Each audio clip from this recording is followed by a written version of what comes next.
Hello बच्चों, आज हम कक्षा 12वीं के पुस्तक पालन एवं लेखाकर्म विषय के अंतर्गत आय व्यय खाता निर्माण करने की विधियों के बारे में अध्ययन करेंगे। आइए देखते हैं बच्चों, आय व्यय खाता बनाते समय किन किन बातों का ध्यान देना आवश्यक है। पहला है बच्चों, खाते का शीर्षक। सर्वप्रथम खाते का शीर्षक लिखा जाता है तथा वित्तीय वर्ष की समाप्ति की तिथि अंकित की जाती है। दूसरा है आय व्यय की मदें। इस खाते में केवल आगमगत आय और आगमगत व्ययों को ही लिखा जाता है, अतः व्ययों को खाते के विकलन पक्ष में तथा आय को समांकलन पक्ष में लिखना चाहिए।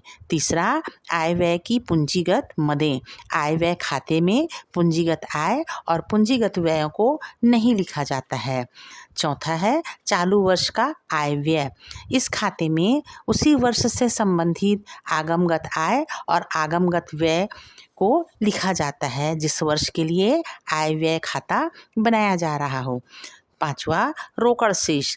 चूँकि यह खाता प्राप्ति भुगतान खाते व दिए गए समायोजनों के आधार पर बनाया जाता है, अतः प्राप्ति भुगतान खाते में उल्लिखित प्रारंभिक व अंतिम रोकड़ शेष को आय व्यय खाते में नहीं लिखा जाता है। छठवां है बच्चों, समायोजन। आय व्यय खाता बनाते समय समायोजनों को ध्यान रखना आवश्यक है। ऐसे व्यय जिनका भुगतान अभी बाकी है तथा जो चालू वर्ष से संबंधित है व्ययों में शामिल किए जाते हैं तथा ऐसे व्ययों को संबंधित व्यय में जोड़ दिया जाता है। यदि व्यय आगामी वर्ष से संबंधित है तो ऐसे व्यय को संबंधित व्यय से घटा दिया जाता है। इसी प्रकार अप्राप्त आय और पूर्व प्राप्त आय को भी लिखा जाता है। अप्राप्त आय को प्राप्त आय से में जोड़ दिया जाता है तथा पूर्व प्राप्त आय को संबंधित आय से घटा दिया जाता है। सातवां है बच्चों, ह्रास का लेखा। स्थायी संपत्तियों पर लगाए जाने वाला मूल्य ह्रास संस्था के व्ययों में शामिल किया जाता है, अतः आय व्यय खाते में व्यय पक्ष में ह्रास का लेखा किया जाना चाहिए। आठवां, आय व्यय परिणाम।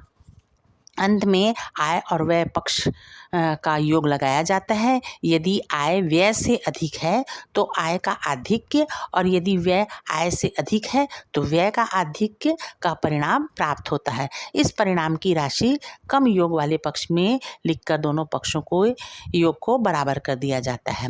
अंत में बच्चों, चिट्ठा तैयार करना। आय व्यय खाते के साथ चिट्ठा तैयार करना आवश्यक है। आशा करती हूँ बहुत ही सरल शब्दों में आपने आय व्यय खाता निर्माण करने की विधियों को सुना और समझा होगा। धन्यवाद बच्चों।